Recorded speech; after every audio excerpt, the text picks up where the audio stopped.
निरंतर अभ्यास से किसी भी बड़े से बड़े लक्ष्य को कैसे पाया जाता है। आज की ये प्रेरणादायक कहानी इसी को दर्शाती है। दोस्तों, बात है पुराने ज़माने की।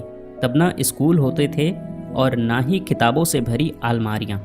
बच्चे अपनी पढ़ाई के लिए गुरुकुल जाया करते थे। वहाँ बच्चे गुरु जी के आश्रम में रहते, रोज़मर्रा के काम करते, गाय चराते, लकड़ियाँ बटोरते और साथ ही पढ़ाई भी किया करते थे।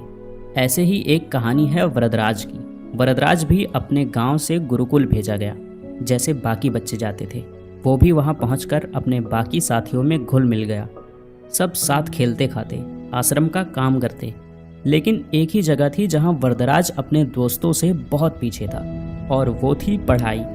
गुरुजी जो भी पढ़ाते वरदराज की समझ में बहुत कम आता।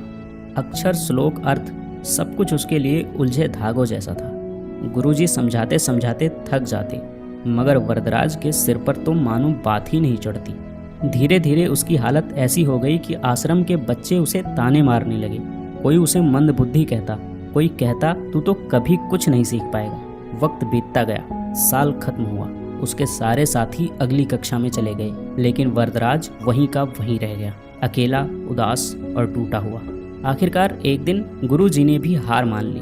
उन्होंने वरदराज को बुलाया और कहा, बेटा वरदराज, मैंने हर तरह से कोशिश कर ली, पर लगता है विद्या तुम्हारी किस्मत में नहीं है। तुम्हारा वक्त यहाँ बर्बाद हो रहा है। तुम घर चले जाओ और अपने माता पिता के काम में हाथ बटाओ, खेती बाड़ी करो, शायद वही तुम्हारे लिए सही रहेगा। गुरु जी की बात सुनकर वरदराज के दिल पर मानो पत्थर रख दिया गया हो। उसकी आंखें भर आई। उसने सोचा, शायद गुरु जी ठीक ही कहते हैं, पढ़ाई तो मेरे बस की बात नहीं। वो भारी कदमों से अपने गांव की ओर चल पड़ा।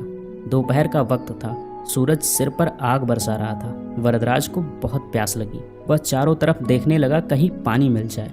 तभी उसने देखा थोड़ी दूर पर कुछ औरतें कुएं से पानी खींच रही थी। वो जल्दी जल्दी वहां पहुंच गया। कुएं के पास उसने देखा कि पत्थरों पर गहरे निशान पड़े हुए थे। उसे बड़ा अचरज हुआ। उसने एक औरत से पूछा, माता जी, ये पत्थर पर इतने गहरे निशान कैसे पड़ गए? क्या किसी ने इन्हें तराशा है? औरत ने हंसते हुए कहा, नहीं बेटे, इन्हें किसी ने नहीं तराशा। ये निशान तो इस रस्सी के रोज रोज कुएं में ऊपर नीचे आने जाने से बने हैं। देखो ये रस्सी कितनी पतली और कोमल है, फिर भी रोज रोज के घिसने से इसने पत्थर में इतने गहरे निशान बना दिए। बस यही बात वरदराज के दिल में तीर की तरह जा लगी।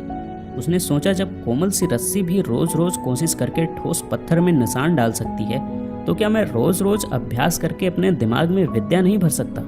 उसकी आंखों में नई चमक आ गई। अब वरदराज को यकीन हो चला था कि लगातार मेहनत से नामुमकिन भी मुमकिन हो जाता है।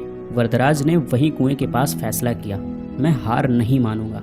मैं वापस जाऊंगा गुरुकुल और तब तक कोशिश करता रहूंगा जब तक सीख ना जाऊं। वो फौरन वापस गुरुकुल लौट गया। उसके लौटते ही सब हैरान रह गए।